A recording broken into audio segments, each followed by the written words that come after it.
Hello everybody and welcome to Wine Library TV. I am your host, Gary Vaynerchuk, and this is the Thunder Show, the internet's most passionate wine program.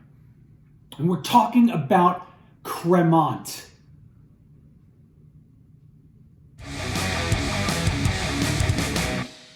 Okay, welcome back to Drinking It In. I'm your host, Chris Casara, and we are here to help you know more and drink better. Hopefully I didn't throw you off too much with the intro. I figured it would I'd do an honorable impression of Gary Vaynerchuk since he brought back his Wine Library TV show for a Thanksgiving wine episode. So hopefully that wasn't too off-putting. But we are talking about Cremant wines today. In this case, a Cremant de Loire. So if you think back to some of the bubble sessions that we've done previously, I've talked a little bit about Cremant. I think we tasted a Cremant du Jura, and all Cremant means is sparkling wine made in France in the same method as the Champagne wines, but not from Champagne. As you know, Champagne is a region. So in this case, I'm gonna taste a Cremant de Loire, so Cremant from the Loire Valley, and you can see several different Cremant terms on labels. Not bad. Cremant de Loire, Cremant de Limoux, d'Alsace, de Jura, de Bourgogne.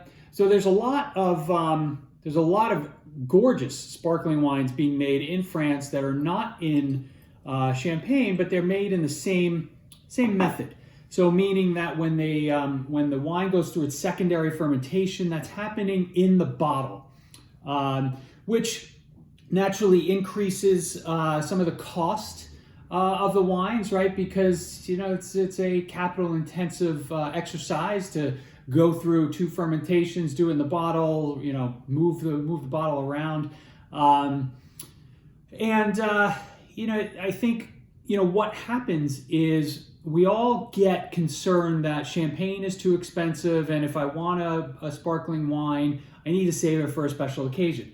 In this case, right, we've got plenty of sparkling wines that can be had between $16 and $30 that are fantastic. They won't necessarily have some of those hallmarks of Champagne, like the really hardcore acidity, that breadiness, that brioche note, those notes that you get when you're tasting Champagne, but you can't beat the value on these wines, and usually they're freaking delicious. So we're gonna taste this, let's see, the Breze Cremant de Loire. So this is, again, from the Loire Valley in France, and the wine is made up of 75% Chenin Blanc and 25% Chardonnay. So very different from Champagne. Let's see what this one brings us. Now, I literally just opened that. You saw me just open it. So this wine could probably use a little more time to air out a little, but it's pretty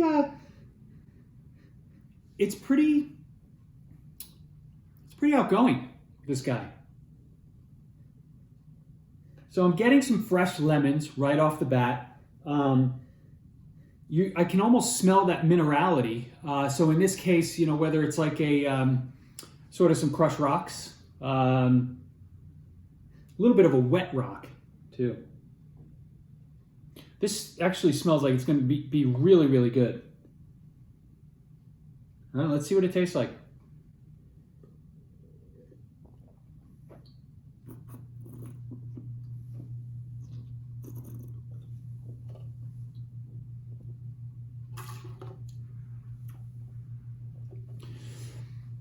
This wine's fabulous, right?